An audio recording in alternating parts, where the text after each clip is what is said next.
From Shenandoah,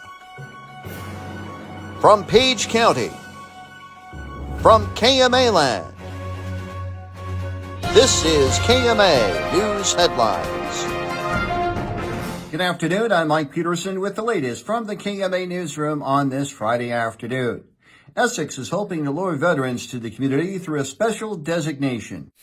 Members of Shenandoah's VFW Color Guard opened ceremonies this morning marking Essex's Home Base Iowa designation. Essex is among the latest KMA land communities and counties to join Home Base Iowa, a statewide program designed to assist veterans transitioning back into civilian life.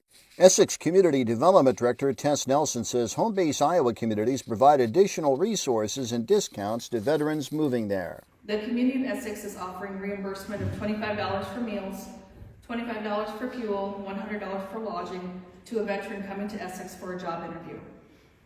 Additionally, veterans who move to Essex and purchase a new home may be eligible for up to $5,000 in relocation incentives, such as $1,500 in closing cost reimbursements.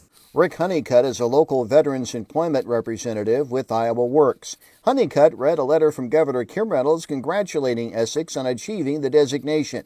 Honeycutt says Home Base Iowa communities must meet certain requirements. They have to at least have 10% of their businesses become Home Base Iowa designated employers. They also have to have a proclamation that designates them as what they're going to do for the service members. And they also have to have some of those incentives that we talked about. So it is a little bit of a procedure to go through to be designated. It's not just every community can get it. But it takes the entire community working together to focus on bringing veterans into their community. More information about the Home Base Iowa is available through a link with the web story at KMAland.com. Elsewhere, just in time for spring planting season, KMA land is getting some much-needed moisture. Iowa Agriculture Secretary Mike Nigg is among those rejoicing over recent wet, cool conditions dominating the state's weather pattern. Speaking on KMA's Morning Line program this morning, Nigg says the state is getting exactly what it needs in terms of precipitation.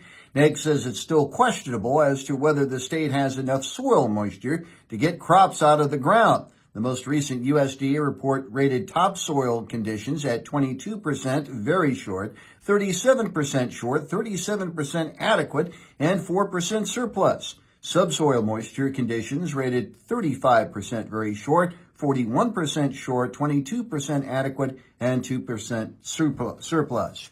Following recent feedback from residents earlier this week, Mills County officials are looking at ways to reduce spending in the upcoming fiscal year. The County Board of Supervisors held a public hearing Monday evening on the county's proposed maximum tax levies for fiscal year 2025 beginning July 1st. Leading up to the hearing, the county proposed a slight decrease in its countywide rate to $663 per $1,000 valuation, an 8-cent decrease from the current fiscal year, and an additional rural rate of $440 per $1,000, over 13 cents more than fiscal 2024 levy. However, with the increased taxable valuations, that asking would have resulted in a budget increase of roughly $1.4 million. But Supervisor Lonnie Mayberry tells KMA News the county now plans to make some budgetary cuts, along with drawing from the county's money market account to make up the majority of the difference. KMA on-track weather, mostly sunny this afternoon, highs in the lower 60s, partly cloudy tonight, lows in the upper 30s. More news at 5:05 and 6:05 this evening. Don't forget This Week in KMA Land, Saturday morning at 8:30. Have a great weekend. Mike Peterson, so long, my friend.